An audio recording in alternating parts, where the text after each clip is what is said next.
Okay, we might make a start and people can catch up as they come in. Good morning. I'd like to begin with acknowledging that we're all on Aboriginal land. I'm here in Meanjin, Brisbane, and I'd like to pay my respect to elders past and present, particularly the Turrbal Yagara people of Greater Brisbane. Hopefully throughout the discussion today, we will keep in mind, and we don't just say this as at the beginning of the meeting for something without meaning, but actually in all our deliberation, we'll keep that in the forefront of our thought in terms of how do we integrate the wisdom and knowledge of elders, both past and present, into our work and benefit from it. Welcome everyone. Today it's going to be a really interesting session that we have Debbie Kilroy as our speaker. Before I'll pass on to Debbie, I'd like to also acknowledge that I have Jen Kagan and also Netari Mabo who helped me with facilitating these discussions. Phil Dodd normally is with us as well in that role, but he's on long service leave and he sends his apology. My name is Siavash. I'm the Director of Youth Affairs Network of Queensland, also known as GANC. We're the peak body for the youth sector, who for the last 10 years or so been operating without any government funding. So I'm basically smell of an oily rag, begging, stealing, whatever we do. I grow a little bit of vegetables on the side to fund what we do. And basically, this community of practice is the third year that we are running this, and it's really the focus is on trying to make sure that we share our skills. We all have skills in youth work, we have knowledge, and as a sector, that knowledge is quite vast, and it's about coming together in forums like this, in a community of practice, and share that with one another. If we put all of our knowledge together, we're talking about hundreds of years of knowledge and experience of youth work. And so it is about being generous with our knowledge, with our learnings, and being in a safe space to put information up, challenge one another in a safe way, respectful way, and grow both individually and as a sector, and hopefully have I guess, better impact in terms of the way we work with young people across Queensland.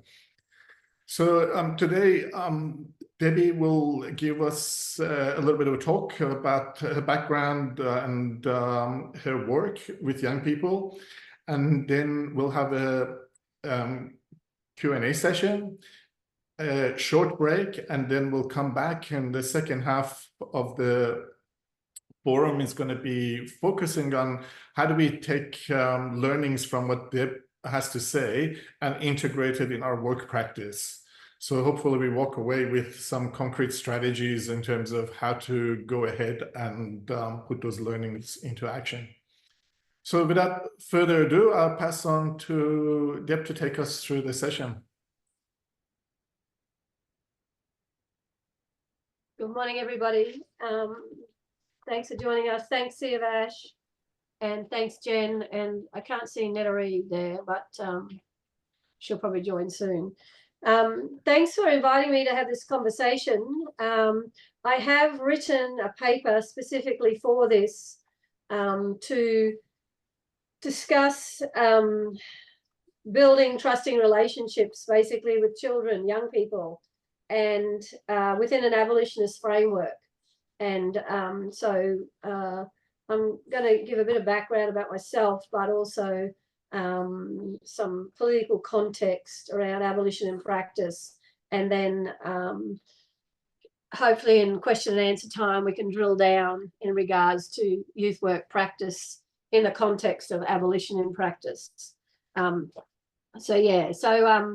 before I continue, I do want to thank you again for joining me here today as I zoom in from Magangin, the unceded lands of the Turrbal and Yagara peoples, lands that have been caretaken by elders past and present, and handed down to each new generation since the very first sunrise. This always was and always will be Aboriginal land. My name's Debbie Kilroy, and I'm the CEO of Sisters Inside, an Aboriginal-led service here in Magajan, and we also have an office up in North Queensland. We're an abolitionist organisation where we also advocate for the collective human rights of women and girls in prison, their families, their children, and provide services and programs to address their individual and collective needs. I'm also the founding member of the National Network of Incarcerated and Formerly Incarcerated Women and Girls across the country. We're an abolitionist network that works to end the criminalisation and imprisonment of women and girls. And I'm also the principal lawyer at Kilroy and Callaghan Lawyers, which is my law firm. And I've been practicing criminal defence law for some 17 years now. I also am a member of Yanks Management Committee and have been on Yanks Management Committee since the 1990s, I think. So probably longer than most of you have been alive. So for some time. So yeah, we're happy to discuss that journey as well in regards to Yank and where we are now. I want to preface my talk today by foregrounding it with my experience as someone who has spent time in both children's and adults' prisons. I know intimately that this country has a love affair with incarceration and punishment, and it is a very fibre, and it was the basis of its colonial creation. I was only 13 years old when I was first imprisoned as a child for the so-called crime of truancy. I was dressed in my school uniform and taken by the cops to what was then called a hospital, Sir Leslie Wilson Youth Hospital, over at Windsor, north side of Brisbane. And, you know, children's prisons have been named many different things since their creation, from hospitals to therapeutic to dormitories to detention centres, etc., etc. But a prison is a prison is a prison, and we must always remember that language is power, and we must continue to do the language of truth, not the language of carceral logics, because that actually causes more harm, particularly for children and those that are incarcerated and imprisoned. Over the years, I cycled in and out of the prison system, being recriminalised until I end up being incarcerated as an adult.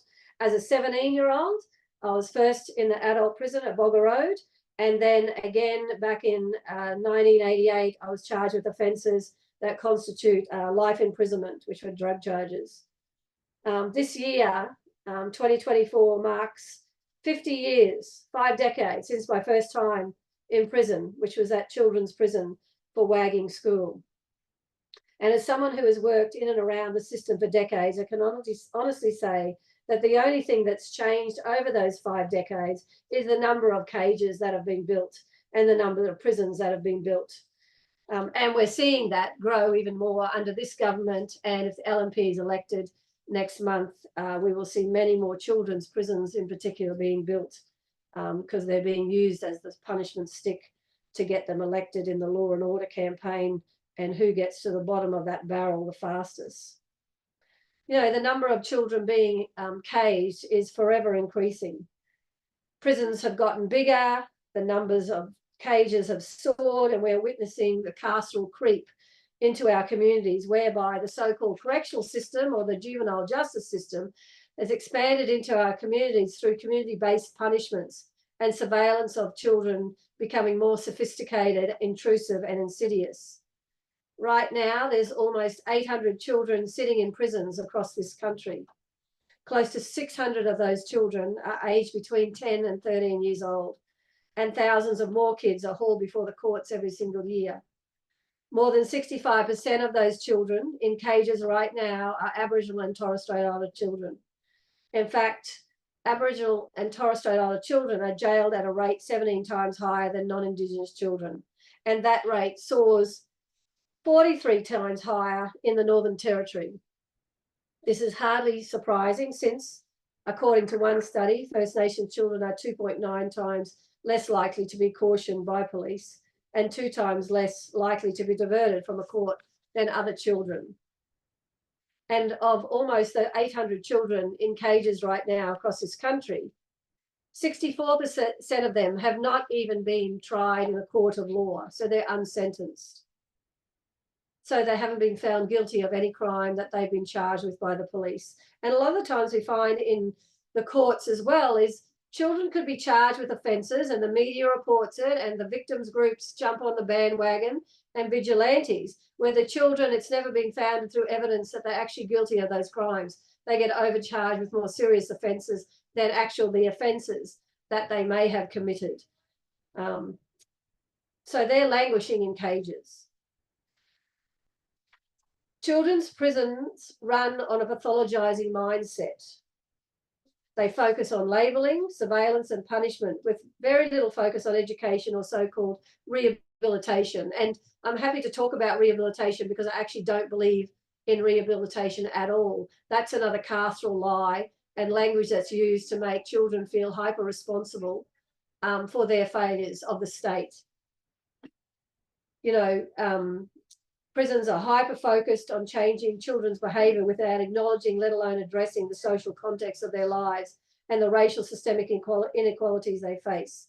We punish children by disappearing them into cages and locking them away from their families and their communities. And we abuse and violate them behind bars. When they fight back, and they do fight back, when they stand up, and they do stand up, and speak up and demand justice, or at least fair treatment, we punish them even more. Take the children from Dondale Prison or Banksia Hill Prison, so the Territory in Western Australia, for example, that have taken to rooftops, even children in the prison in Townsville, they call Cleveland Detention Centre. All children have taken to rooftops over the years because they want to draw the attention of the treatment that they're receiving inside those cages. Prisons like Dondale and Banksia and Cleveland have been deemed uninhabitable and recommended for immediate closure, particularly Dondale in the Royal Commission. Nonetheless, we cage children there, and worse, we brutalise them. And when children do take to the roofs of the prisons, the media call it a riot, which is fed to them, that language, by so-called youth justice representatives or the ministers for youth justice or corrections. I call it desperation. I call it brave and courageous. Children are speaking up and out in the only way they know how. They are putting their bodies, lives, and liberties on the line to speak out about the abuse they are suffering inside. And we all, as a community and free citizens, not only have a duty, but as adults, we have a duty of care to these children. It's our job to protect children. Every one of these children belong in our community. They belong in their classrooms, in their bedrooms, not in cages. These children's behaviour, the outward behaviour, is their way of expressing themselves. It's their language to call out for our help, the adults that can actually turn up, show up, and do something to stop the harm. Children on the roof of the disgusting and condemned Dondale Children's Prison were crying out for help. They are actively exposing the trauma, the lockdowns, the violence, and the abuse they're suffering inside. But what does this country do? We actually drag them back to the cages that they've been locked in. And worse, they issue every child with additional charges, criminal charges, extending their sentences, punishing them for standing up for their human rights and demanding basic dignity. And I don't know if you saw that image last year, but it was gut-wrenching when the young Aboriginal boys were on the rooftop of Banksia Hill, and we saw police in military outfits with semi-automatic guns pointed at that young boy's head, and it was framed that he was the criminal, he was the aggressor, and the police walk away using that threat of life through a semi-automatic machine gun that was pointed at his head. And the community across this country did nothing about the violence, the racial gender violence of policing that was perpetrated against that young boy for being on the roof, calling out and asking for some help from those of us because of the violence perpetrated against him and others in the cage. Let's also look at Tasmania. Just a couple of months ago, we witnessed a child in prison who sent a heartbreaking letter to the Tasmanian government, likening their treatment inside of that children's prison to that of, quote, end quote, dogs at the dogs' home. Their desperate letter underscored the severe neglect and abuse of children in the Tasmanian Children's Prison and what they endure daily down there. The letter said that the cows in the field adjacent to the prison enjoy more freedom than they do. The cows had more freedom than children, a devastating reflection of the dehumanizing conditions within children's prisons. When a child is left to plead for their humanity to the government, it's a glaring indication that we as adults and as a community have fundamentally failed them. In Western Australia, we've witnessed the excruciating and devastating coronial inquest into the death of 16-year-old Cleveland Dodd, more recently, who died in custody. And just a couple of weeks ago, we had a young 17-year-old boy who died in that same prison. So 2 deaths in custody in children's prisons recently. And I have to say, with great fear, there's going to be more because we keep building them. We've heard of the shocking truths come to light about officers resting and watching movies as Cleveland was dying, about officers ignoring Cleveland's calls for help. The sheer willful neglect is devastating. We heard all of that only to bear witness to another child being killed in custody in the same prison, as I said, weeks after the inquest ended. It's our collective responsibility to ensure the health and well-being and safety of our children. Not just some children, all children. These are not correctional facilities. They are not detention centres. They are death camps where children are being systemically failed and in too many cases killed. When will we demand an end to killing our children? And for an example close to home, we had a report tabled in Queensland Parliament which detailed the horrific treatment of 2 Aboriginal boys who were caged in solitary confinement in a children's prison and who both subsequently died by suicide. We bore witness to the stories of the 2 boys who were subjected to the criminal punishment system before they were even 14 years of age. One spent 78% of his time isolated in his cell, and the other child spent 55 days locked in his cell alone for more than 22 hours a day. On 22 of these days, he was in a cell for more than 23 hours, and on 3 occasions, he spent 24 hours a day in his cell without a break. Even the United Nations states that the use of solitary confinement for any duration for children and for people with mental disabilities constitutes cruel, inhumane, and degrading treatment and should be abolished. This child was tortured by our state. He was tortured in our name, and this is not a system focused on any form of care. This is not a system promoting safety and security. This is a system killing our children, particularly killing First Nations children. In our state, we've also witnessed footage exposing the dire conditions in Queensland watch houses, where children, many with cognitive disabilities and brain injuries, are being held in cells designed for adults. These children on remand and not yet found guilty of any type of behaviour that constitutes a crime in the Criminal Code or the Juvenile Justice Act, and are deprived of natural light, fresh air, education, and humanity. They are, in essence, kept in cages. The treatment of these children is horrifying. They are placed in isolation rooms, often the size of storage cupboards, where their behaviour becomes too difficult to manage. And these children are traumatised and distressed, and the lack of proper care and support only exasperates their suffering. And I'm telling you this because this is the work of youth work. Like, we're talking about children that are being killed. It may not be the children you walk alongside every day, but these are children that we all need to care about, not only because they're children in our community, but they're children that we should also be caring about in the context of those of us that label ourselves as youth workers. You know, and despite all the horror that we even see with our own eyes and hear with our own ears, we regularly hear Labor Premier Stephen Miles celebrating his government's tough on crime performance. And we now have Krista Fully talking about adult crime, adult time, which is even more horrifying.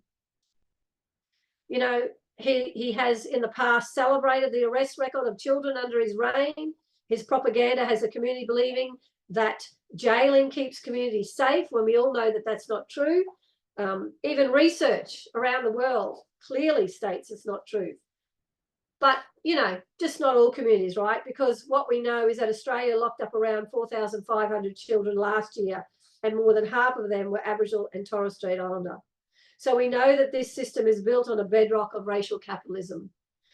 It is maintained by white supremacy. It incarcerates children, abuses and traumatizes them, and expects these children to go and live productive, quote unquote, lives.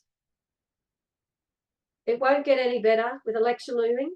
We have the LNP announcing, as I said, adult crime, adult time policy as their key part of their Making Our Community Safe plan, or safer.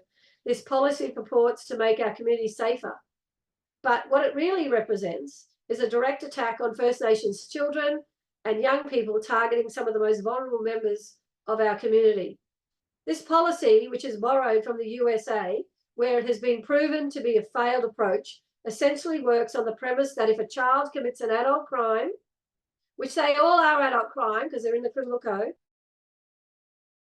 they should do adult time. However, what we are witnessing in the USA is a shift away from harsh sentencing policies like this, which has led to the increased incarcerations without improving so-called public safety, as the catch cry is for this policy. It's a lie.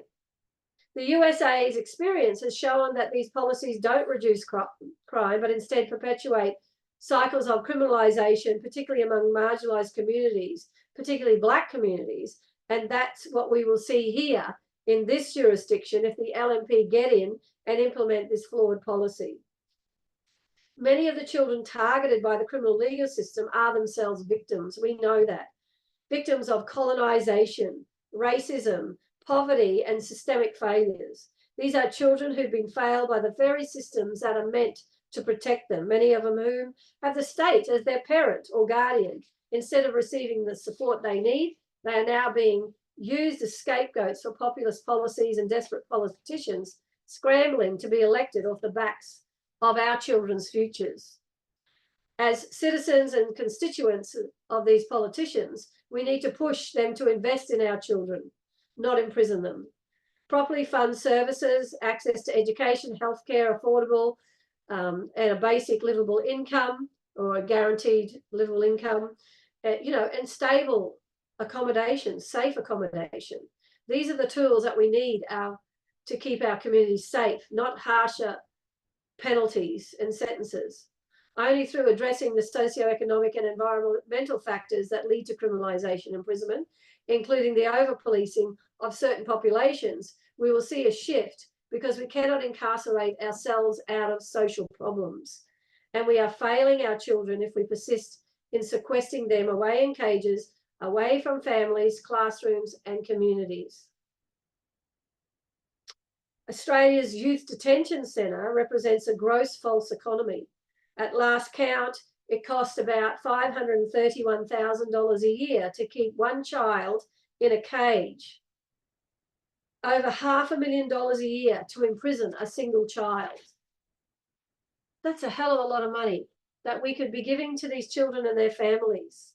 Even the cost to build a cage at the new prison at Woodford is equal to $8.77 million. You could give every family that $8.77 million and we would never see them again, because they would become Black privileged families overnight. But because of the false economy, what we have is people making money on the backs of the children to advance themselves economically. We don't want to resource the families where these children come from and their communities. We're happy for the government to resource ourselves so we advance ourselves. And, we know that evidence tells us that the younger a child is first time sentenced, the more likely they are to be recriminalised and end up in an adult prison before their 22nd birthday. The Sentencing Advisory Council just recently, in research, exposed that 94% of children in prison in this jurisdiction are 10 to 12 years old, and they were returned to prison before they were 18. This is shocking. So when we talk about community safety, the evidence proves that what we're doing to children now through policies and laws is fundamentally failing us all in regards to community safety. The data shows it, the research shows it. You know, this is a system, as I said, built on systemic harm. And it's no different to what I experienced in the 70s. So this is why I'm an abolitionist, right? I am unwavering in my belief that prisons serve no purpose other than to perpetuate harm, inequality, and the cycle of criminalisation.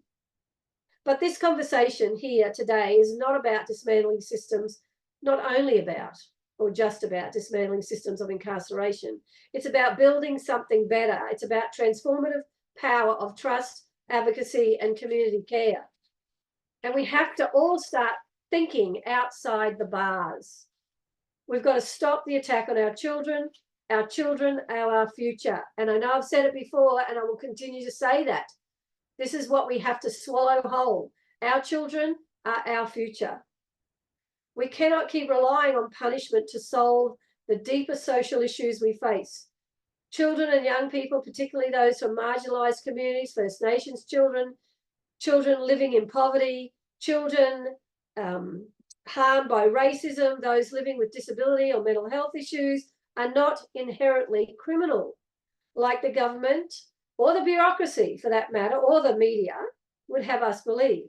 They are being criminalised by a system that has targeted them long before they ever see the inside of a courtroom. The path forward does not lie in more punitive measures, harsher sentencing, or the illusion of security through surveillance and detention. The path forward is about building trust and community cares, fostering relationship, addressing social issues such as racism, poverty, homeless, and illness, all of which prevents criminalisation through proactive care, not reactive punishment. If you want to create a world where children and young people thrive, we must start by building meaningful, trusting relationships.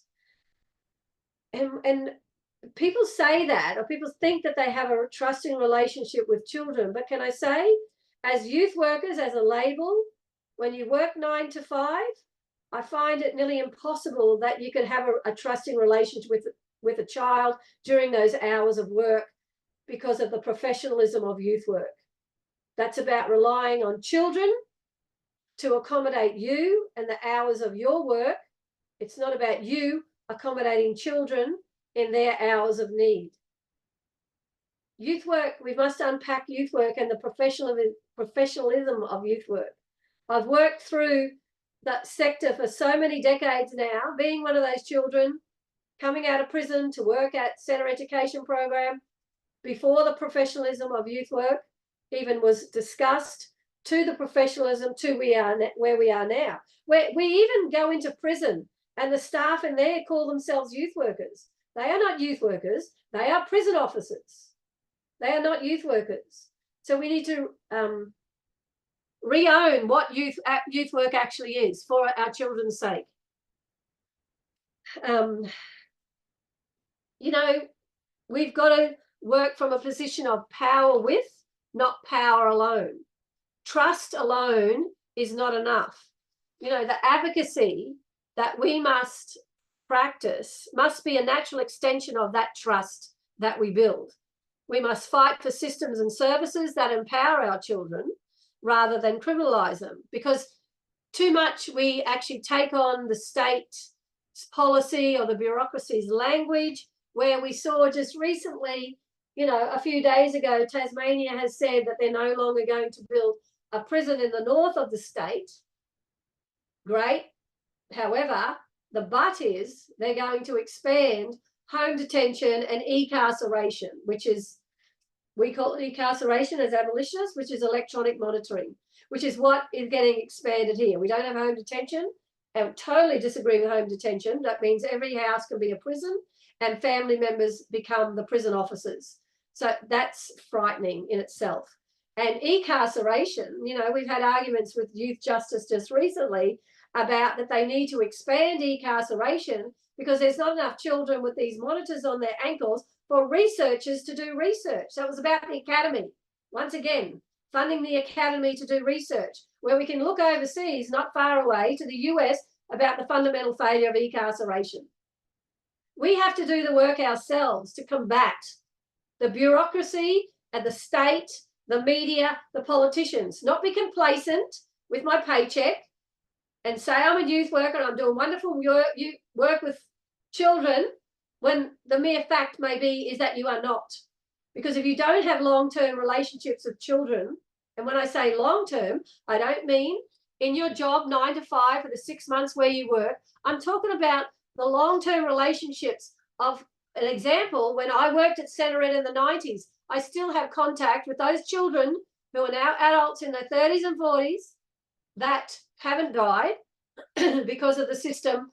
That is what a long-term relationship is, because we build communities. That's what abolition is about.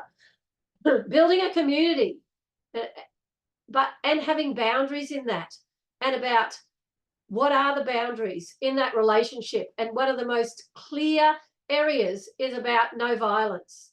Because people think as us as abolitionists, we're saying, let everybody out, let everybody do what they want to do with no consequence. That's actually not the reality.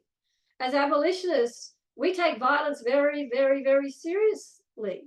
You know, I can think of a little young one.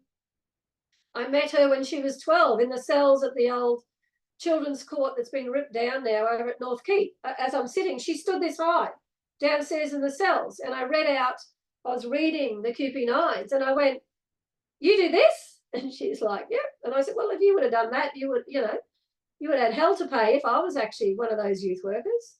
And she thinks it's funny, right? She's 12, but she's only ever known the survival of moving through about 30 foster homes and being violated. Instead of locking her up that day for lunch, the children's court magistrate let her come with me to lunch. I took her up the road to Kentucky Fried Chicken down at Kelvin Grove. And then at the end of the day, because she was released back into resi care, and we all know about resi care, and this is where she started to be criminalised, because youth workers call the cops, don't call the cops. And so she's in court, and then the resi care workers, who are the the victims of the violence, then become allegedly the support workers. You cannot be both. And so she came here literally to this office, and she's 12, she's full of bravado. We know those 12-year-olds, and she's like, what the fuck is this shithole? And I just said, get the fuck out. Out you go. Get the fuck out of the office. Wait outside on the footpath. And I actually showed her the door and sent her on her way. Within about 10 minutes, she come knocking on the door again, because I'm not going to cop that shit and that disrespect. And she's like, oh, can I come back in? I said, well, you can come back in if you're going to show respect of the premises where you are and who we are here. Yeah, I didn't know. Anyway, that's how our relationship started.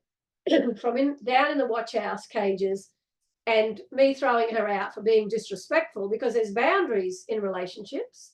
And she is now 24, giving birth to her second child. She's the most beautiful mother and doing amazingly well because of those long-term relationships. So 12 years on, where we've been to her birth, go to the children's party. She does live down in Tasmania now, but she has moved so far, even though because of the brutalization.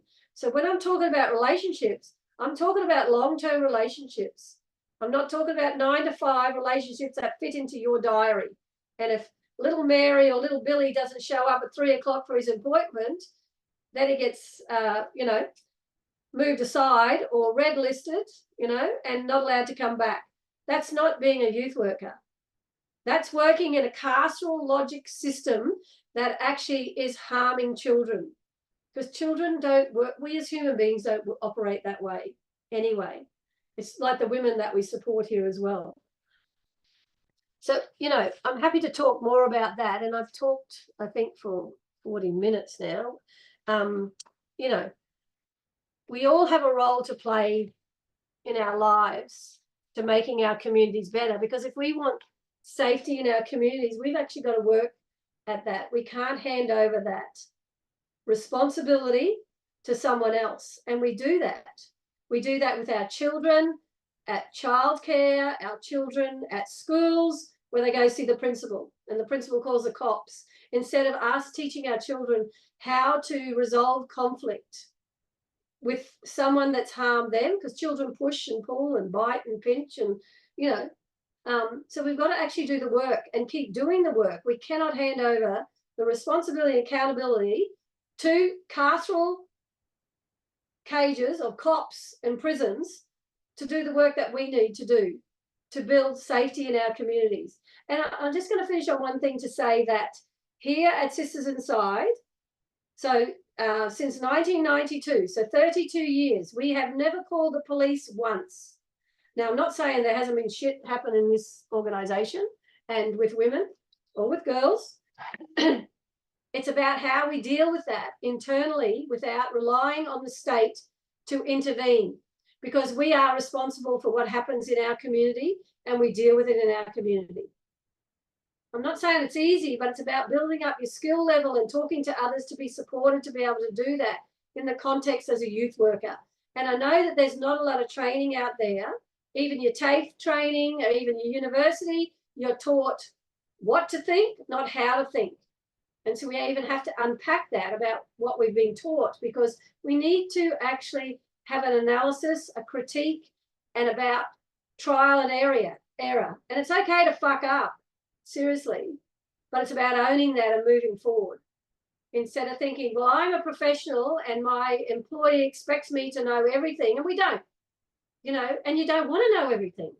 You want to be open to learn new things every day of your life till the day that you die. You don't want to be closed. You want to be open. And the beauty of children, they can poke your underbelly like you've never known. And that's your learning. It's not where then you attack them because you've had an emotional reaction of that poke. It's about they know where to poke you to get a reaction. So then it's about unpacking, how do I react? And what way do I want to react? Instead of blaming the child for poking your belly. I love a good poke. It's like, it teaches me more about me. It teaches me more about the relationship I have with the child and with others in my community, in my workplace, with my family, with my grandchildren. You know, my grannies are great, poke all the time, every time I've got them. So it's like a great learning exercise to allow children to do that, where we're not hammering down their spirit and who they are to comply with the rules of the so-called game of your organisation or the prison or the police or the state. You know, let children have spirit. Let them show you their spirit, and it'll be unwielding, and that's okay. And sometimes it might go a bit too far, and that's okay to say, hey, you know, like that little one, let's call her Mary, saying, what's this shithole? Out you go. When you come back, you can have a conversation and talk to me about what you don't like in here, but we're not going to cop that abuse. We be respectful in these walls and in our relationship. So yeah, so I might leave it there, Siavash, and we can have a conversation, yeah? Thank you, Deb. Thank you, heaps. As always, powerful, inspiring, and challenging. Really appreciate your talk, and no doubt there'll be much questions. Before we open to questions, I just want you, everyone, if you could take a few seconds to do me a favor. If you could, in the chat box, put your name, the name of your organization, and your postcode. 3 things: your name, the name of your organization, and your postcode. I really appreciate that. So if you could do that for me, and I'm sure you'll be ready for some questions and comments. So let's open it up. Either use the emoji of the hands up, or put your hands up on the screen if you've got visuals, and we'll try to facilitate that.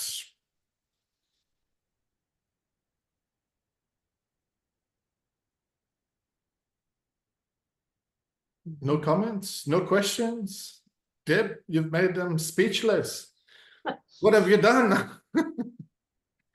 I suppose what I can add to is so one of the frameworks that Sisters Inside has built in the last 20 years is our own model of practice. Okay, so we don't believe in case management. Now, I know that's what you all get taught and that's what your employers want you to use, but case management is a framework that comes from a position of power over. So it doesn't sit well with Sisters Inside as a values-driven organisation. So we're very much values-based. You can read our values. Our values are a bit out of date. They were developed by us and Women in Prison back in 1999. So the language is very much of that era.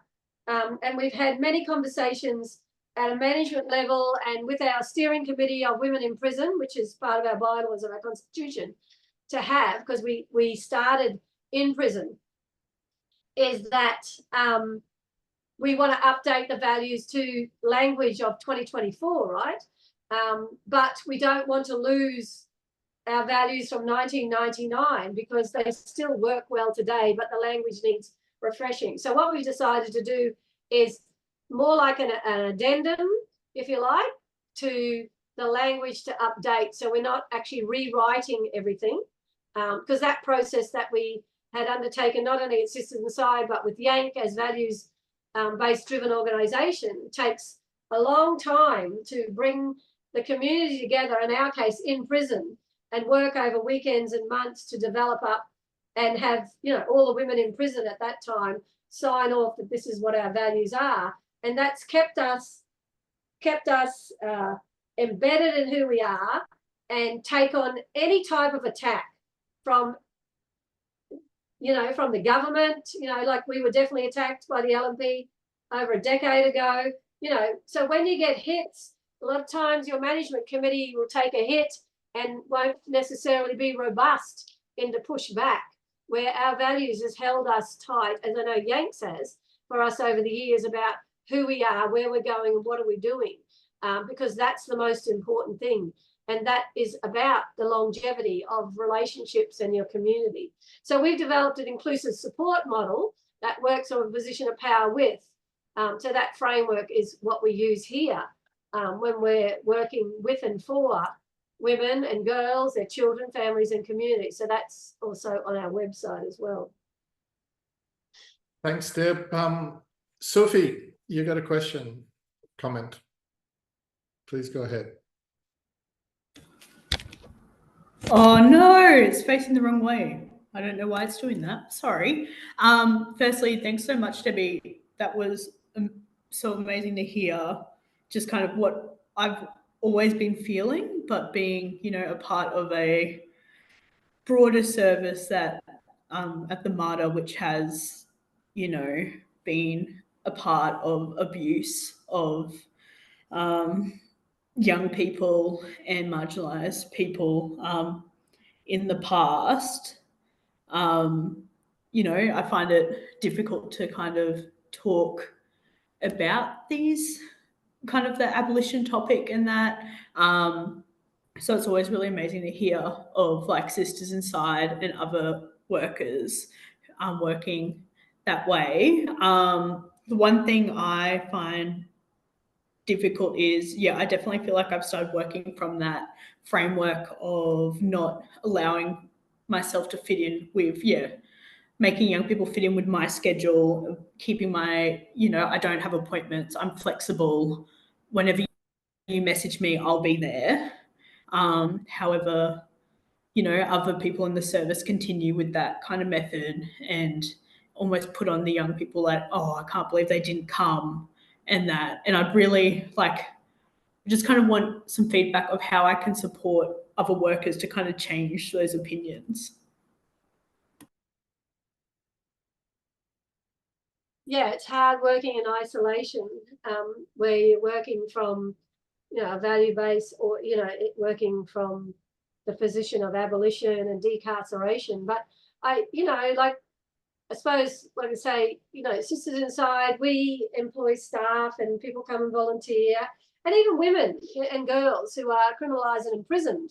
We have ongoing conversations, right, with them all in the context of our values and abolition in practice to understand how that fits together. So it really is about building relationships and actually walking your talk, right?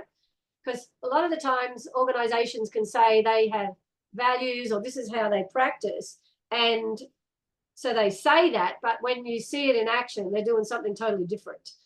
So it's not consistent.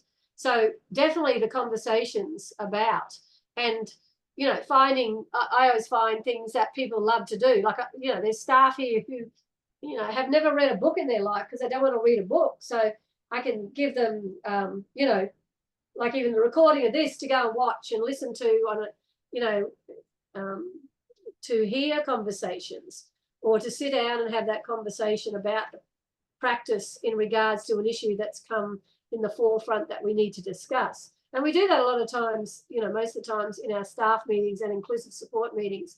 But definitely it's about the ongoing conversations and the supporting, because we're all at different points of the spectrum in regards to abolition. A lot of people, you just say, you know, used to say abolition and people would freak out, right? Then we had the killing of George Floyd and Breonna Taylor back in 2020. And so abolition has become this trendy label. So I see lots of people having their bylines abolitionists. And I always wonder what that means in that sense, because they're actually doing, it's like trauma-informed practice, right? The department does this today, then next week they go, we're now doing trauma-informed practice. And I think, yeah, you're doing the same thing that you did last week, that you did 10 years ago, that you did 20 years ago. You're just naming it something else.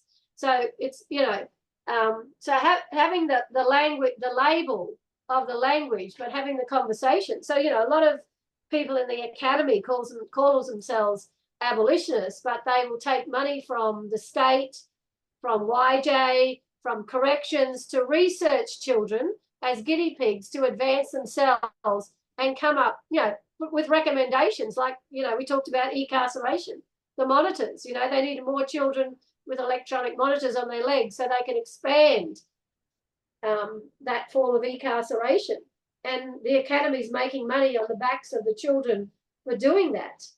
So they're complicit in it, even though they call themselves abolitionists. I had a meeting here 2 weeks ago with 2 people from corrective services. They never come here. They came here because they wanted to have a relationship. And I'm like, okay. But anyway, within about 5 minutes, I figured what they wanted, but it wasn't about having a relationship. But anyway, that aside, one of them said to me, I'm not scared of you, I'm an abolitionist. And I'm like, what? It was the most weirdest thing to say, right? It's like, okay. And it was so funny because one of the other staff was in the meeting with me, and she said the look on my face when she said she was an abolitionist. But I didn't say anything, and I didn't jump the table. And it's like I just thought in my head, you are not an abolitionist. You're fooling yourself. You work at corrective services. You're actually, you know, writing up policy, funding carceral organisations that maintain the status quo for women to go in and out, to be recriminalised. You're no way in a blue fit an abolitionist. So a label is a label, right? Like they call things, where the reality is what your action is. And that's what young people relate to as well, is your action, not your words. You know, children can see from 30 paces what you're going to be like, whether you can be trusted or not. Yes, it doesn't matter what you say. They can cut through that and see through that really, really quickly. And, you know, so that's about being authentic, true, who you are to your being, which is not easy because we have all these conflicts inside as well. You know, we can say that we're practicing abolition, but I mean, you know, we get thrusted with really difficult situations where you start thinking, you know, because you've got to unpack the copper and the cage in your own mind, because we were socialized to believe that. You know, like I was one of the first that got COVID, and I remember and was quite sick, and I have long-term COVID still, but wearing masks, you know, we had to wear masks when we first could come out of our homes. And I remember, and I was with Nettery actually, and there were some people who didn't have masks, and I'm like, oh my God, they're not wearing fucking masks. And she's like, what are you, the mask fucking police? It's like, oh my God, yes.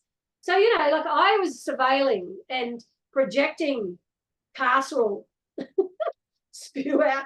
So yeah, so it's a lifetime journey, because we're actually being socialized to believe that cops will keep us safe, you know, locking up the criminals keeps us safe, which is, you know, absolutely not true. Cops do not keep us safe. Cops come after the fact, and cops cause more violence. And if you're Aboriginal in this country, cops will kill you. Like, that's a reality. And so, you know, yeah. So it is doing your own interpersonal work all the time, all the time. And like I said before, if you make a mistake with the young one that you're working with, that's okay. Own it and move on. Don't do it again, because, you know, saying sorry is about not doing it again. I know that's a bit cliche, but it's true, right? So many times I've fucked up. I still fuck up, and I'm still apologizing, and that's okay. Like, that's about being a human being. It's okay. We have speed bumps in life. We can't be everything all the time. We don't know everything. And we don't know. We have, you know, I believe that people come into our lives, children come into our lives for a reason. And it's usually to teach us something about ourselves, you know, within the work alongside those children that we do. You know, and it's such a beautiful thing to be able to do day in, day out, is to be with our children, especially the children who are targeted by the state and who are struggling. So it's an honour and a privilege. So we've got to step up in that honour and privilege and do them right, do the best that we possibly can every day, with speed bumps, with fuck ups, and moving forward, because that's a learning experience for the relationship, for the child, and for myself or yourself. Yeah. There was another raised hand, but I think the person has dropped Castio. out. Yeah. Anyone Castio, else? you still got a question? Oh, yep. Morning, everyone. Morning, Deb. Thank you for that. Sorry, it's really hard to hear you. Oh, can you hear me now? Yeah. Sorry, Oh, I yeah. don't know what's wrong with the speaker here. I can No, hardly hear. you're all good. Yeah, no, I agree with 100% what you've been saying. So I run a young offenders program in the Redland area, and the one thing I really agree with you is on the whole youth worker label within BYDC and the youth detention centres. One thing that I'm seeing at the moment that really sort of grinds on my grills is there's a lot of politics that I see in BYDC, so I'm there probably every fortnight, going to see my young people on my caseload. There's a lot of miscommunication within the detention centre. There's a lot of departments who don't talk to each other. A lot of underlying beef that I see with each department in there, and it all reflects back on our young people, especially with the so-called youth workers who I label screws. The way they talk to the young people and treat the young people in there is just a load of bullshit. And you know, my biggest thing is when these young people are transitioning back into the community, and being linked in with the youth justice system. I myself, this is my personal opinion, I myself don't agree with the current youth justice system that we've got at the moment. I see that a lot of our young people are failing through this youth justice system, and I'm a big believer in, yeah, you might have the piece of paper to be a caseworker in youth justice system, but I bring the fucking life experience. And your piece of paper ain't going to go along with your no life experience. And this is where I feel our young people are failing in the system is you've got these, nothing against uni graduates, yeah, you've done the hard yards and you've gone through and done your paper, but it's too systematic. It's just too much. There's an agenda that you're pushing on the young people, and that proper integration, that human touch is not there anymore. And that's where I feel myself being a non-government organization trying to push that human touch again and sitting one-on-one eye to eye with the young people. It's not, my work's not getting across because you've got an agenda from up above being pushed down on these young people, the caseworkers, the youth justice system, the caseworkers inside the prisons. No one's communicating. So this whole massive miscommunication is going on, and yet us on the front line in community trying to reintegrate these young people back, you know, to where they need to be. It's making our work really difficult, and yeah, I feel that's where my frustration is coming from. Is there's so much stuff that the broader community is not seeing within these closed walls, these four walls, and so much politics going on within all these organizations, and it just makes our work a lot harder to actually be able to offer our young people the proper assistance that they need and give them that second chance. Yeah, some of them aren't angels, but again, like you've said, we're human at the end of the day, and we need to push that, and give these young people a proper kick up the arse if they need to. But you know, my work's a bit hard when there's so much politics going on up above, and you just can't do what we need to do. Yeah. I suppose when I hear you talk, and the frustration is that is that's deliberate. Like there's this hashtag that's going around this country by this national reformist organization that's getting a lot of traction that I can't stand, and I challenge it all the time, and that is jailing is failing. Jailing isn't failing. Jailing is doing exactly what it's built for, and that is to have you in that position of confusion. It's about them making arbitrary decisions. It's about the cycling. If we were fair income, if we were dead set fair income, such an Aussie white term, which I am, it's like, about ending incarceration of children, it would have been done in the last 50 years of my life, and it's not. We're doing exactly the same. I can go into that children's prison. I hear exactly the same things said between staff to children, the bureaucracy that I heard 50 years ago. Nothing's changed. So if nothing changes, nothing changes. The system is built that way, and then it's built to ensure that you are frustrated with that. And so then what you do is you get stuck on the tin tacks of that frustration, or what the issue is of that. And then we find it difficult to lift our heads and remove blinkers to actually see what's going on, and that it's actually built to do exactly what it is.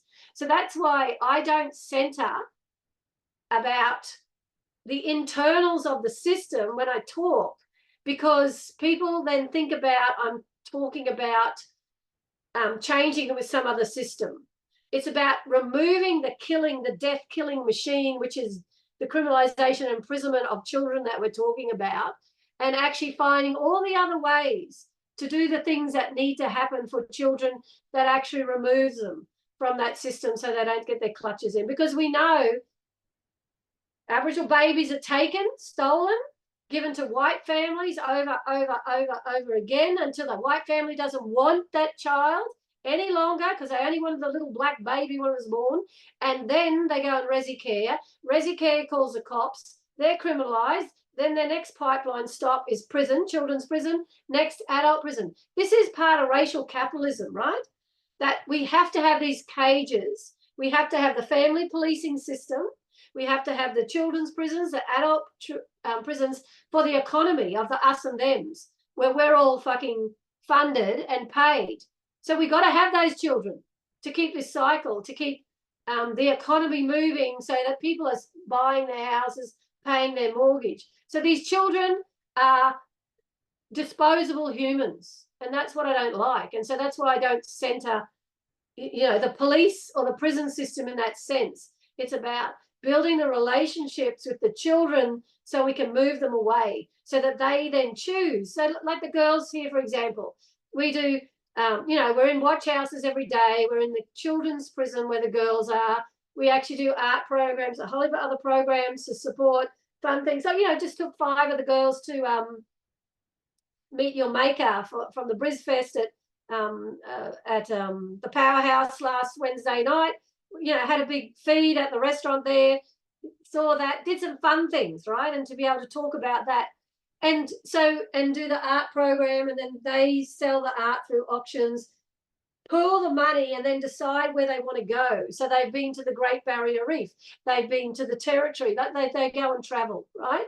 And so they build that themselves to do. And then when the boys pull up, for example, in a stolen car, they go, I ain't getting in that stolen car. I'm going to Sisters to do the things that I want to do that are fun. And so they actually make choices themselves to not actually get into a stolen car, because we've also had those conversations with them about, I get it, I get the fun, I get the fuck you to the cops and to the community, because these children are targeted. That's why they're doing it. And because community actually values property over their children. So of course, you know, these children even have in their bylines, you sleep, we creep.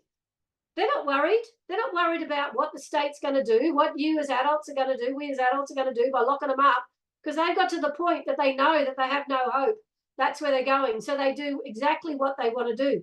But it's about getting to the point to, I'm going to make a choice. I'm not doing that. One, because I don't want to get locked up. Two, I don't want a possibility of dying or killing somebody else. So I go and do the fun things that I want to do. And a great website, which is really good. So Mariam Carver, who's from the US and writes a lot about abolition, you know, someone asked her, well, what are you going to swap? What are you going to do? You know, what are you going to, you know, change out with the prison industrial complex? And, you know, she said, well, what we're going to do is have 1 million experiments. So this website's called 1 Million Experiments, okay? So it's where these two young guys from Chicago are documenting all the things that are happening in predominantly Black communities across the USA and other places, because we've been feeding into it, about what they're doing to actually, which is abolition in practice, which is actually moving away from racial capitalism and the prison industrial complex. So whether it's giving children breakfast in the morning before they go to school, whether it's packing lunches, whether it's doing tutoring, and like a million things, that's what has to happen. So we don't center the prison industrial complex and what do we change it with? That's such limited thinking. You know, someone said to me the other day, well, what about the police? They're always at our meetings. And I said, I'm not going to talk to you about the police. I don't give a fuck about the police. Police that shouldn't be at meetings. Anyway, when we're talking about dismantling the prison industrial complex, you don't need police for that, because the police would not be here if we had dismantled the prison industrial complex. So we don't need to hear what they say. They are not our friends. I'm not interested in their point of view as being part of the racial gendered violence of the state. So it's about doing the other pieces of work that's separate from the state with our children to build them up, to be robust and to be able to say, no, I'm not going to do that, because it is a choice in the sense they have limited choices because of the blinkers. I'm not saying it's a full-fledged choice because they have 500 choices in front of them. Their choices are very limited. And if that's who my peer group is, yeah, I was that kid too, jumping in stolen cars and getting chased out to what do you call it? Thurgood, what's that fucking town called? Thuggaminda, sorry. Yeah, past Cunnamulla, you know, when I was 13, 14 years old. So, you know, we've all done that because we had nowhere else to go, nothing else to do, because the state had cut us off from our families and our community. So, you know, it's deliberate. All I can say, it's deliberate. That it's a deliberate tactic that the system uses to keep us engaged in that day-to-day fight. Now, I'm not saying we can't have that and we don't have that. Absolutely advocate and agitate for children. But it's being clear about why I'm doing what I'm doing and what's the purpose and what's the outcome that I want, not just being captured in that cycle, in their arbitrary decision-making. Yeah. I hope that made sense, but yeah. Thanks, Deb. There's at least 3 more questions or comments now, but I'm aware of the time. It's 11:05, but this is really important conversation. So can I just invite you just to take a minute or two, not long, 1 minute or 2 minutes maximum, just to get up stretched. So make sure you don't get a bad back like I have. And yeah, so just do that. If you need to quickly go to the bathroom, it's 11:07, literally 11:09 we'll start again, and we'll get to those questions. Thank you.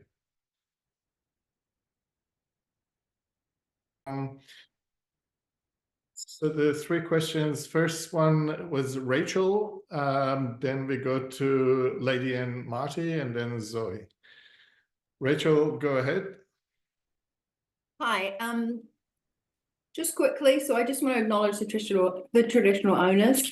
I'm calling in from the unceded Bachelor lands today, so I just want to thank the elders, past and present, for their care for our environmental integrity, and their continuing connection to spirit on their nation, lands and waters, so salt and fresh.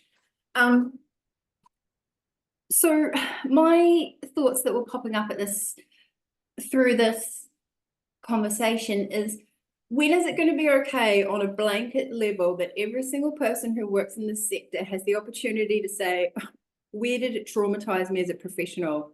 Where was I traumatized beforehand, and when I got into it, what was I trying to do? And how much further down the track of harm have I been exposed to? And I think that's such a powerful part of questioning why potentially I've only got one foot in the abolitionist door, whereas I want to get both feet and I want to start walking. Some things that keep coming to my mind, and I call it politics. So I don't even call it politics, I call it politics. You know, there's $627 million being funded into a correctional centre that's being built, but there's $300 million in a tender system across the state for community development. I believe those numbers are correct. Like, what the fuck is going on? It's 2024. We're getting deeper into private capital. We're getting deeper into absolute trauma on a daily basis that we're looking at. I mean, I still can't get over the fact that 3 beautiful little children were zip tied last year, and there's still shit about him being in the correct position because it was an empty property with a swimming pool. Can mum afford AC on her own? Potentially not. Does she have complex things swirling around her in terms of domestic crimes? Potentially. Why is this the problem of that guy who was servicing an empty property? They're swimming in a pool. Like, where have we lost humanity? And when did we start growing capitalists? Like, where is that pinpoint? And I think for me, I'm in a really privileged position right now in the sense that I'm unemployed and I'm in and around people who show me where we need, they show me where my bottom line is. So I really love that you've come into this conversation so strong, Deb. And for me personally, where I can't go from here, I just, in practice, I don't even know if I like the word practice, in interaction, in connection building, in relationship growing, I hope to be more intuitive about where I end up versus I need a fucking job. Okay, this one sounds okay. I know a couple of people in there are pretty cool, but at the end of the day, it makes my spirit unwell. And my spirit is the feet on the ground. And that's where at the age of 42, I'm glad I'm here. And I just think I'm going to participate more compassionately in where I want to be visible versus be paid. And I think whether or not this conversation, my thoughts stimulate other people's own journey or even make sense in this conversation, I just think it's a powerful point in time. And it's, you know, spiritually, I think we're all coming to the tipping point where we can't handle the unwellness anymore. And it's thriving in places that seem to think they control the answers, but they don't. How can you answer how can you provide a solution to a question when, I mean, Anthony Albanese, his income now is $600,000 a year. What the fuck? I don't care where you came from or where you started. You don't seem to be making decisions that impact the actual problems. You don't seem to be cutting them off. You don't seem to be doing enough, listening. I don't know. You know, 3 years ago or 2 years ago, when we had the Inside Sisters campaign to write letters to the ministers to encourage them to do situations, I thought to myself, okay, well, let's ask them, what's their concept of trauma-informed? What's the professional development level of the people writing the research? What have they done? Where have they come from? You know, challenging, competent questions that a minister should be able to answer. One of them replied, and her thing was it was just bullshit. It was just kissing paper. That's all it was. She didn't care. Clear, she didn't care. That was the bottom line. It was going to go ahead. She had her agenda and that was it. And it was the constituents that would vote for her. And that's private capital. It's, you know, and even that in itself from 1967, we can see a clear path in order to, you know, there's a clear path of that next step that we disadvantaged a whole culture of people, and we're still doing that. Like, those are the ends of my thoughts. I hope it made part of the conversation make sense, but thank you. This has been a great conversation today. Thanks, Rachel. And in the next part, I think that would, in terms of how do we go forward, I think it's important what you just raised. We'll talk about it. Couple of more questions. If you could keep it fairly short, Lady and Lady and Marty, and then Zoe.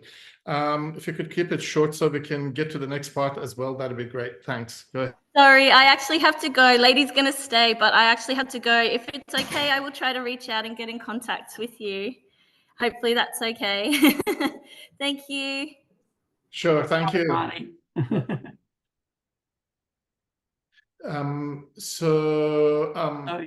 Zoe.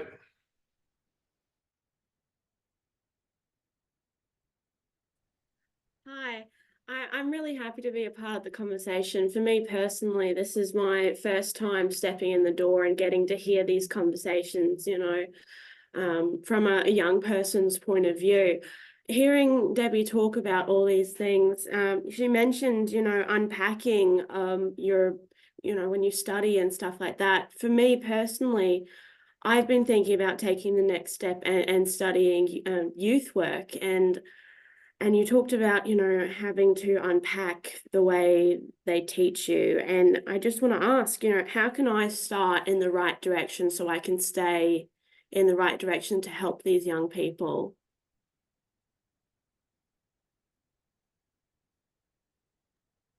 Deb, do you have thoughts on that? I'm Sure. happy to jump in. Yeah, look, I think, you know, because of the professionalism of the youth sector, employers want people to have some form of education, right? And that's okay. Like we've all had to do that. But, you know, I suppose for me, what I would suggest is take what fits your value base and not the stuff that doesn't. If that, like, take the bits that's going to allow you to grow. Yeah, right? yeah. But also be open to have a critical analysis about what these lecturers are teaching you, because there's this assumption that because someone's a lecturer, they know, right? Yeah. Like, I'm challenging the academy all the time because most of the stuff they say is seriously fucked up. But they hide behind their labels. But, you know, if you're a student, take the time to challenge, have a critical analysis, ask questions, you know, always ask questions. And if you're not getting an answer that doesn't seem right, go and do some other readings, some other learnings, you know, like even go to Sisters Inside website or the National Network's website. And we have, you know, the National Network, we have a language guide that talks about carceral language and not what to use, but what to use, but also a whole heap of resources around abolition in practice, you know, and to think about it in the context of working with children. So there's lots of great activists out there, abolitionist activists who write, you know, easy to read, not academic, but it's like, you know, sometimes you read academic, I've got to read a sentence 6 times and I still haven't got a clue what they're talking about. But that's about privilege, right? Because they want to make you feel that you're less than them because you can't understand. Where a good writer is someone who can write clearly, articulately, and simply that 12-year-old Mary who I'm supporting can understand, as well as myself. And that is a skill. It really is a skill. And most people in the academy or TAFE cannot do that, don't know how to do that. So, you know, so find the people that you can connect with, that's not just in this country, but around the world, that actually can advance your thinking within the framework of abolition and decarceration. And, you know, some of the things that I was even thinking about before was about, you know, in the welfare industry, because that's what it is. We live in a world of racial capitalism. That's why it is. It's meant to be. What happens is meant to happen. This is racial capitalism that we're living in, that we're trying to dismantle piece by piece and more collectively, and that's growing. But in the welfare industry, I think there's there could be 3 types, but I'm definitely sure there's 2 types of people that come to the welfare industry or the helping profession. And I hate the word helping, as my friend Susie Quixley says. Help is the sunny side of control. So I never use help, right? So help is like, I have the answers for you, so I'm coming from a position of power over, right? That's why I love what she says about help is the sunny side of control. But yeah, it's about 2 types of people: those that have worked through and dealt with their shit, done the healing, and then are here to actually work with others. Yeah. And walk alongside. And then there's others, and this is the majority of the welfare industry, who has not dealt with any of their shit, not done any healing of their own. And so when that child pokes the underbelly, they're like that ball in the, I don't know, maybe I'm too old. A pinball machine? Yeah. Is everyone not? Yeah, okay. Like the ball, like bing, bing, bing, bing, bing. And that's how the worker then reacts to everything. It's like, holy shit. And that's a deliberate action that the child wants. But if you've done your healing, I know when I get poked and I can feel it, and then I can park it to say, I need to deal with that at later, and I will. But the majority of people in the welfare industry haven't got a clue, and they're just bouncing off walls in reaction. And that's why, a good youth worker would have done the healing, or do the healing. Healing's ongoing. It doesn't have a full stop. No. In regards to that, but it's about that continual integrity and growing and healing the harms. And we've all had harm done to us in our lives. No matter how privileged you are, you will have experienced harm, right? So it's about doing that and having an understanding about that. And sometimes you could have also done your healing work, and then it comes up from behind and taps you on the shoulder again. And here we go again in a different facet, right? That's just the reality of being a human being. And that's the beauty of it. And I think, and the thing for me is not to be scared of that. Sometimes you've got to go down the deepest, blackest holes to come out to where the light's shining a lot brighter. So we just got to do the work. We expect children to do that, change their lives like this. This social bullshit from social work, 6 sessions, or governments fund you to do 6 sessions. You fucked this child up since the day they've been born, and now they're 12, 14, 16, and expect 6 sessions to turn their fucking lives around. Like, come on. I say to people, like, who has heard that drinking 8 glasses of water a day is good for you? Yeah. Who drinks 8 glasses of water here, realistically? See? Yeah. Hardly anyone can do that, but the expectations we put on a child is, impossible for them to do. Yeah. So, do your work. But definitely challenge, think, get a critique, be one of those annoying students. Can I tell you, I have people going to uni and taking all that where they got to do placements, and they either ring me, or I have a lecturer that rings me and says, oh, we've got this really difficult student. Can they do their placement? That actually to me means someone is high-spirited, that has a critical analysis, and actually would be fucking perfect here about the questioning. It's because they can't deal with it, right? It's like the child at school that says why all the time and drives you up the wall, They've got spirit, inquisitive, Yeah, why, don't dampen your own spirit. Look, can I tell you, they're going to do it, so don't you do it as well. Yeah. I'll look on that framework you mentioned you have on your guys' website. Yeah. Yeah. And there has been some academics that are using that now in their teaching. Yeah. Which is good. But I mean, so things shift slowly. But it's really interesting. When I do training here, like at Sisters and in the community, for workers and volunteers and that, people will say to me in the welfare industry, oh, I do that. What you're describing in inclusive support is what I do in case management. It's just called case management. It's like, no, you don't. Let's unpack that a bit. But so people think that, see, language is fundamental in everything that we do. And so that's why, go and check out that language guide. It's a living document. It hasn't got a full stop either, because there's different language that emerges, or the languages, they bastardize and take our language and shift the meaning. The state does, and the bureaucracy. And when I talk about 2 politicians, we assume that politicians are making the changes in the law. Now, fundamentally in theory, yeah, that's true, right, in Parliament. But can I tell you who are the biggest problem? Are the bureaucrats, the power brokers of the bureaucracy at a higher level.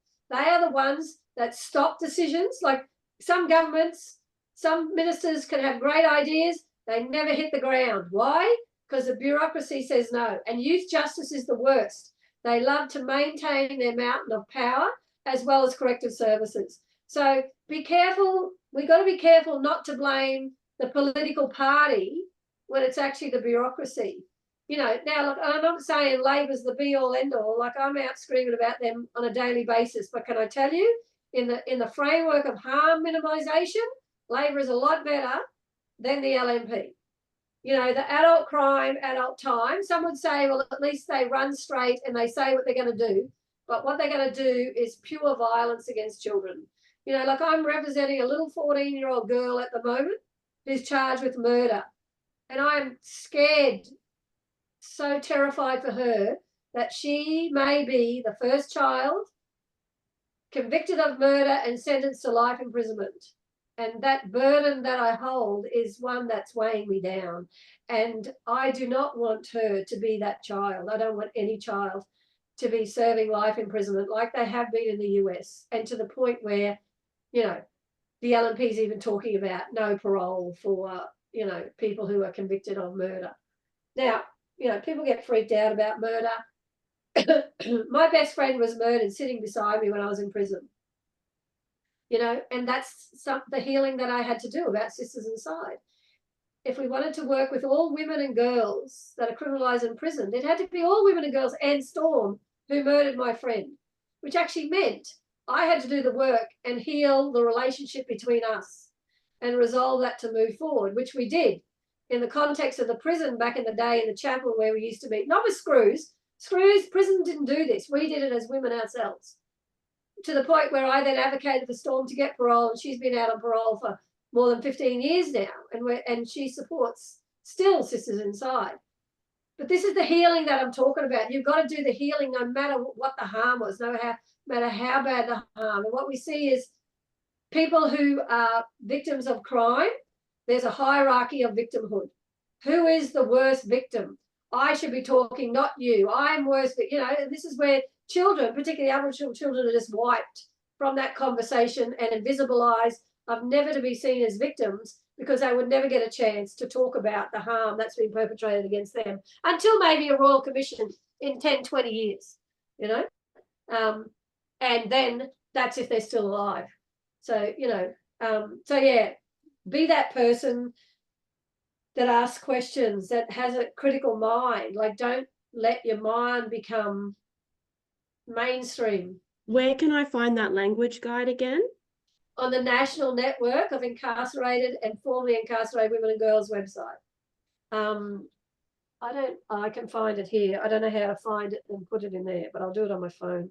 I'll put it in the chat. I have put the 1 million experiments link in the chat. And I'm also putting another link to, which is a book by Jeremy Brent on searching for communities. It's a great book about community development, building communities, but from a youth work perspective. I might hand over to Jen to now, we've got about half an hour to, Jen, if you could help facilitate the next part of the discussion about, well, how do we take this learning? What do we do with it? How do we integrate it into our daily work? Yeah, thanks, Sivash. Thanks, Deb. Always inspiring and challenging. I guess my part, we've got half an hour. We've already started doing some of the thinking, haven't we? Like with the questions that people are asking. But part of the point of this community of practice is that you don't just go away going, God, that was an interesting morning, wasn't it? But you go away going, what particular strategies am I going to use to put this in practice? So it isn't just something inspiring and interesting and challenging, but it's something where, what conversation are you going to have with your boss that might shift things a bit? Or, what how are you going to shift your next conversation with a young person that you have? You know, what's the scope in your organisation to make these changes? And that's hard. Like, I mean, I've been around the block a few years, you know, and I've seen us go from community-based organisations to corporations now. You know, people are working for companies, you know, and they have boards of directors, and that makes it feel like it's harder to change, but it's not. That's just a facade. Yeah. They can't do their work without their workers, you know, and so you be the worker that's trying to promote change, get in their face and try and promote some change, trying to do things differently for the young people and with the young people that you're working with. So I guess I just want to open the floor for what are you going to do in your work this week? What's something that you're going to do?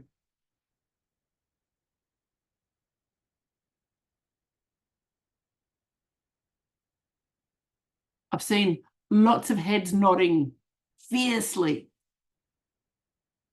as Deb's talking or as other people are talking.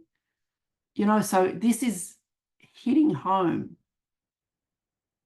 So what can we do that creates change? We know the challenges, yeah, but what can we do that might create change?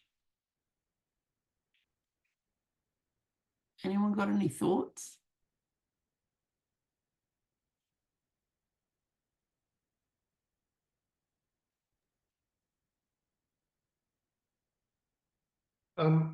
Deb said a lot of things about, I guess, some strategies, things that could be done. I guess it's whether we're prepared to go on. Sorry, Sivash, but you know, I think one of the through lines, if people have been to a few of these conversations that we've been having over the last, you know, few months or couple of years even, Rach,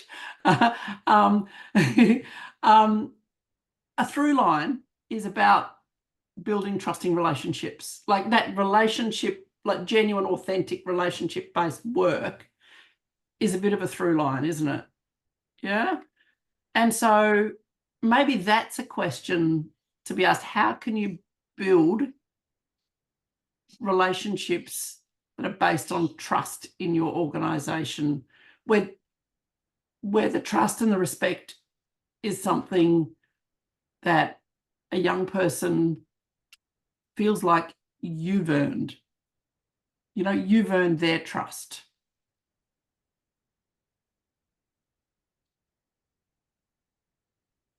So what can you do that helps promote relationships in your work?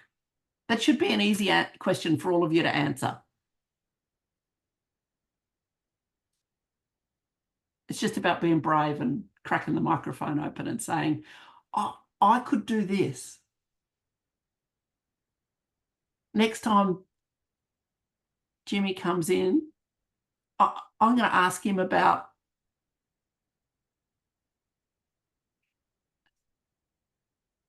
one of the things that in the last few years it's been coming up when we've had discussions like this, people have at some stage come and saying, well, that's all good, that makes sense, but at my workplace, there's these limits. So if you're facing some of those limitations, it'd be good to hear from you as well of what are these limitations, or if you're wanting to, well, like, you know, take on what Deb was saying to Zoe, challenge hey, Deb, anybody about anything you hear and saying, no, I don't believe in any of that. That's, we could do things differently. Yeah. Has anyone had anything stolen personally from you, from one of the kids you work with? No? Yes? Yeah? No? Okay. Sorry. I had my car spray painted. Yeah? Well, because I think a lot of the time in the framework, castle framework, we think that when a child does something to us, or I used take something, because that usually really hones in on you as an individual, and then you feel individually targeted. You know, so what are the things, like we have things taken from here, not a lot, but you know, someone's purse might disappear or whatever, and you know, sometimes staff get really upset, and I always ask the question, well, we replace everything first and foremost, so that can be replaced, but it's about, you know, one, we're not going to accuse any and every child, but if we did know who it is, you know, I talk to the staff about being concerned about what's happening for that child, that they feel like they needed to take the purse. Is it about they needed money? Is it about I'm testing you to see if you're going to push me away? You know, there's lots of questions that I have in regards to that. So, and those questions and conversations, the questions I have with myself and staff, and then the conversations with the child or the children about that is about those conversations and actions being that we prioritize them over the property, not the property, because we hear all this outcry about my car, my fucking car. If I hear anything more about, I'm going to go steal their car. Can I sell it? Like, I'm sick and tired of hearing about their fucking car stolen. You know, like, fuck, it does my head in. It's like, oh my God, we're talking about these children. Like, you know, because I've had my car literally running outside on where I had to get out, and a couple of the girls, you know, pulled up in another vehicle with a staff member, and I get out to run back inside, and they go, Debbie, you left your car on. I was like, yes. Like, we're going to steal your fucking car. I said, go on then, I don't fucking care. You know, and then they think that I'm off my chops, right? Because I don't give a shit, because I don't give a shit. I can replace a car. I can't replace a child. I can replace things. I can't replace a child. I can't, you know, the relationship will be destroyed if I believe that the car is a higher value than them. You know, so yeah.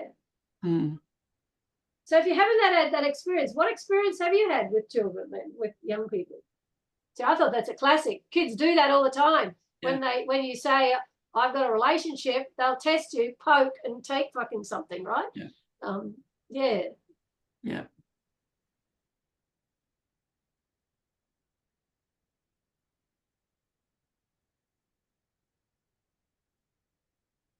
Sorry, I'm not sure how to raise my hand. Yeah. For context, I work within like the intake team, and I was just having a reflection on, you know, what could I do? What could I bring to my work? And I definitely think that I strive to just provide like radical acceptance. Like, I've never had something stolen, but you know, I have had a lot of escalations happen, and I think it's just so important to provide that space for like reflection, and like 9 times out of 10, you know, when I've just approached it with like I guess like you know, an understanding, they've come back, you know, and like apologized and things, and I think when they haven't, it's important to reach out and just maintain that, you know, that's not going to rupture the relationship. But I was thinking about, you know, the barriers within my work and just this whole conversation. And I think what I'm struggling with is because of it's like just the sheer amount of people, like the numbers that we're getting, like the demand, it's becoming really, within the intake team, I'm finding it difficult to remain purposeful in my meetings with people, and how to, you know, with the demand and the pressures and just kind of like the go of it. Yeah, it's something that I'm facing and struggling with, because I am someone who likes to foster that space and take the time, but at the same time I'm trying to juggle, you know, the bureaucratic. So yeah, I don't know. I think it was I guess a question I wanted to ask a while ago was, how do you remain purposeful? And I think perhaps my question was answered, is that it is that fostering relationships, and that's something that I like to hold at the heart of my practice, and I'm very, very new to my practice. I haven't even finished my degree, but I'm really struggling with yeah, I guess the demand.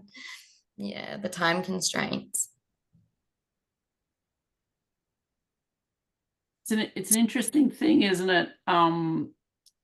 That resourcing makes such an enormous difference. And who's in charge of the resourcing? It's the government, who doesn't want us to make a difference. And so, you know, I notice here at BYS, you know, and at BYS, I used to work at BYS years ago, you know, and we were having the same conversation. It's like, there are so many people, you know, like the you know, space where young people gather is just like crowded, and you're on crowd control rather than building relationships. You know, it can feel like that sometimes. And it's like, that's not how I wanted to do my work, you know? Yeah. And that's intentional, that's deliberate, isn't it? You know, because if to build relationships takes time, and takes that one-on-one focus, you know, which means you need more people to be doing the work out there, so you can be doing the work here, and you know, they can be doing their relationship building work where they need to do it. That means you need a lot more staff. And that's one of the real challenges, isn't it? You know? Yeah, I think, look, the whole sector, I understand, is exhausted, and that's just like a continuous battle that we all have the beauty of facing. But yeah, it doesn't mean that we don't try and do it, though. Yeah. Deb, what are your thoughts on, you know, resourcing and how you build relationships when there are just not enough resources to have the time to do that work? Yeah, well, that's I would say is deliberate as well, right? Because of the professionalism of the sector and racial capitalism, that you're employed, so you've got to produce, right? And so the balance is not, the balance should be like this, not like this, but it seems to be like this, right? And so I suppose here we force this back to not be about produce things, because relationships are part of that. Like if you've got the good relationships, can get things done quicker, but it takes time to do that. So you've got to be given the that time, those resources, time resources, by the employer to do that. Otherwise, it's, you know, we're just harming children. So yeah, so you know, and so the other thing, when you were talking, I was also thinking about, which I didn't say earlier, like thinking about children, young people, and their behaviour. They're two separate things. So, you know, so it's always about, you know, for me, it's about talking about the behaviour. If it's not okay, not attacking the child. And what we see all the time is attacking the child. And it's not separating the child. You know, we all fuck up, no matter who we are as human beings. And, you know, we are so much more than the worst thing we've ever done in our lives. And children are punished day in and day out for some of the things they've done in their lives. And they may not even be the worst things worst thing they've done in their lives to date. But we can hold the children, the young person, and separate the behaviour.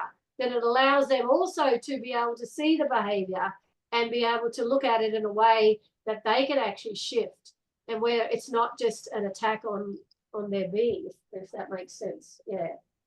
But it's definitely about production, right? That's about racial capitalism, keep producing all the time. And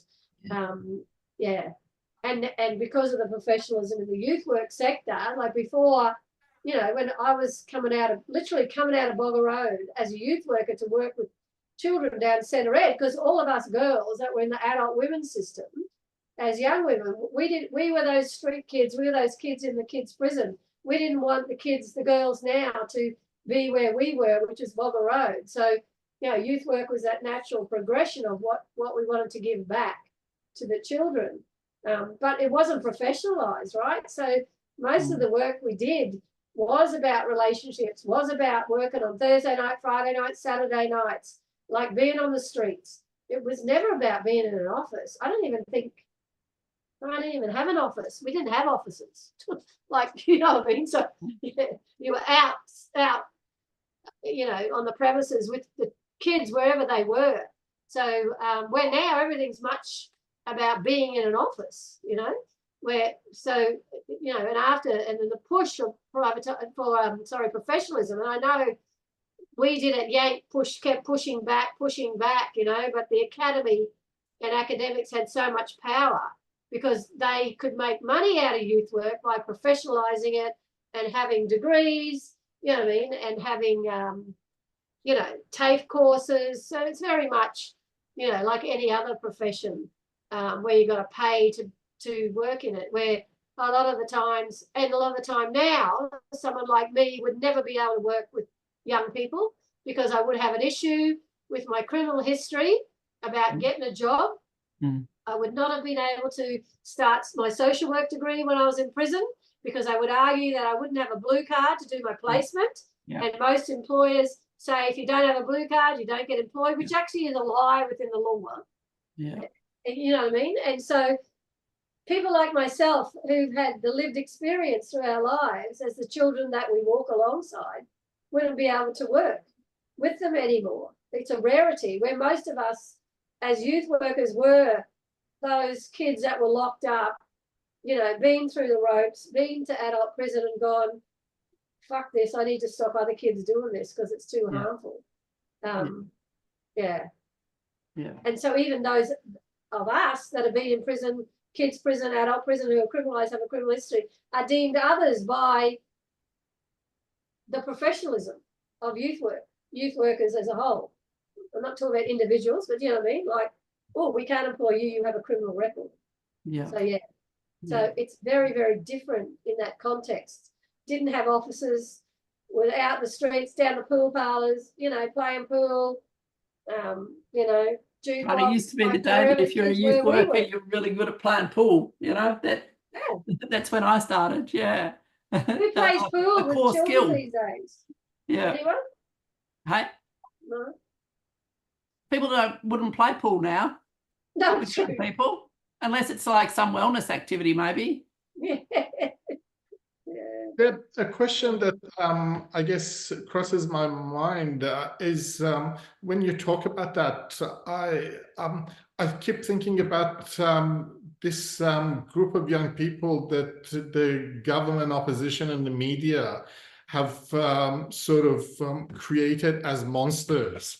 They call them the 10%, like, you know, the repeat offenders and everything. We got to fear them. I'm wondering whether there is an element of fear where somehow as youth workers, we're not also engaging with that cohort of young people. Like, is it a disconnect between that cohort of young people who don't have trust in anybody, including youth workers, youth agencies, and youth work. So if that disconnect is so great that even they're not coming to youth agencies, youth workers, as you say, don't go to the streets and don't build relationships with them, is there a disconnect? And are we, like, that used to be the bread and butter of youth work. Have we lost that?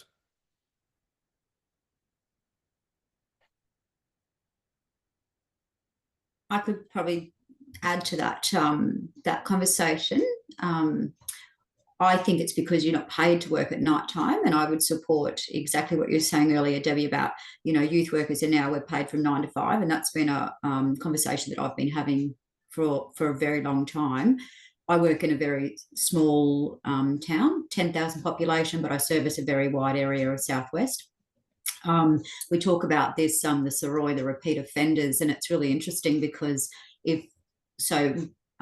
my company I work for, we get the referrals from Youth Justice, and then they'll come to us as a like my program, and I can do the hands-on work before they get into a court or after they've been, whatever the situation might be.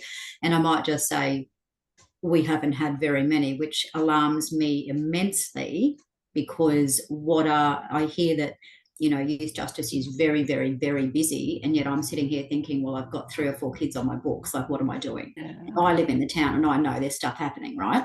So it's like, why have we got a youth worker traveling 2.5 hours to service a child and do a check-in when it could be coming to me and I can do the prevention, postvention, or during the orders or whatever it might be? But that's another issue because it grinds my gears why they won't hand them off. But anyway, in my community, 10,000 people, you know these. I know these young people. I've lived here for over 50 years. I know their families.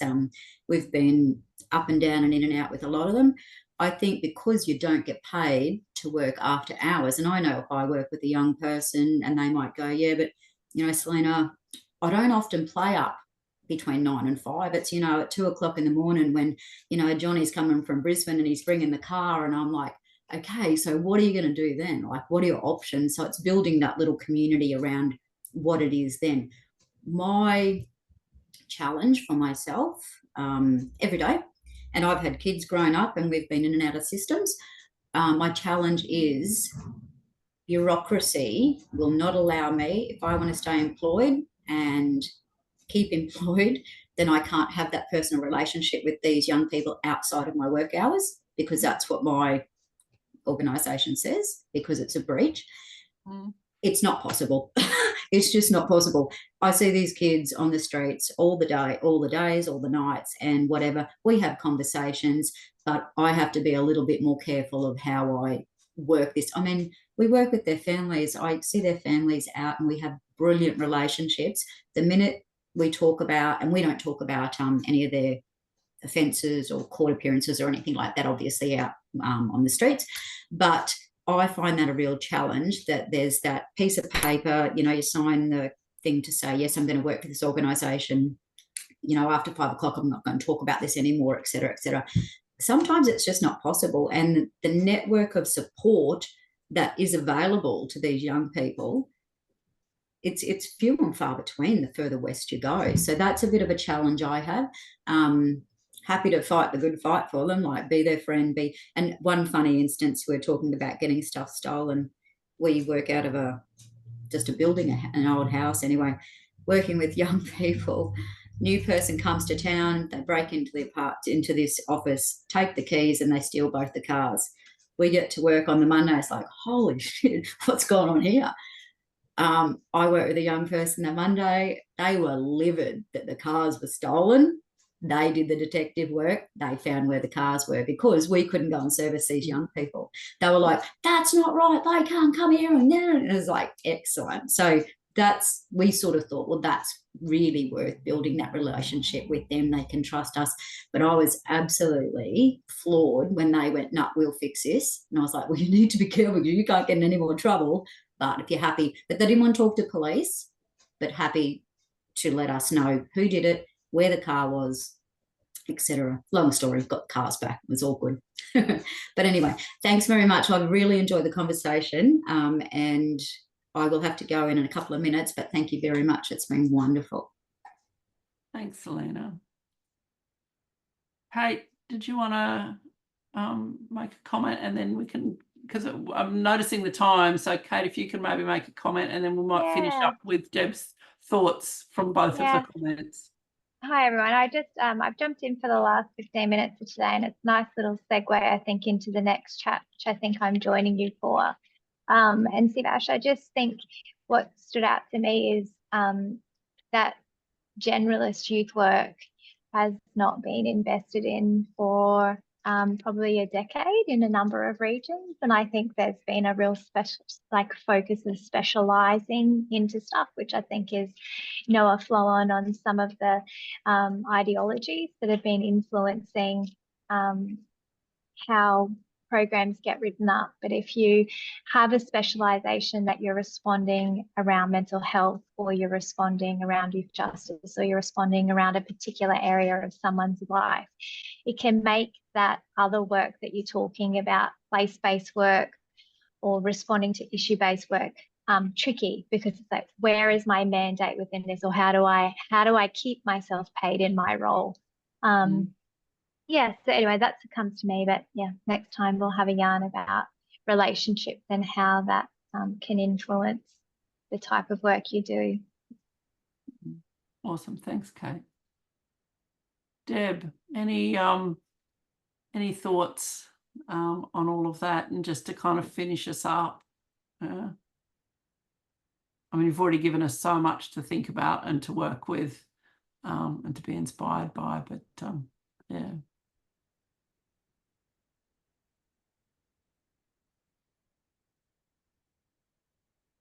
I think for me to end in this sense, when we talk about relationships, trusting relationships, we all have different relationships with different people that mean something different.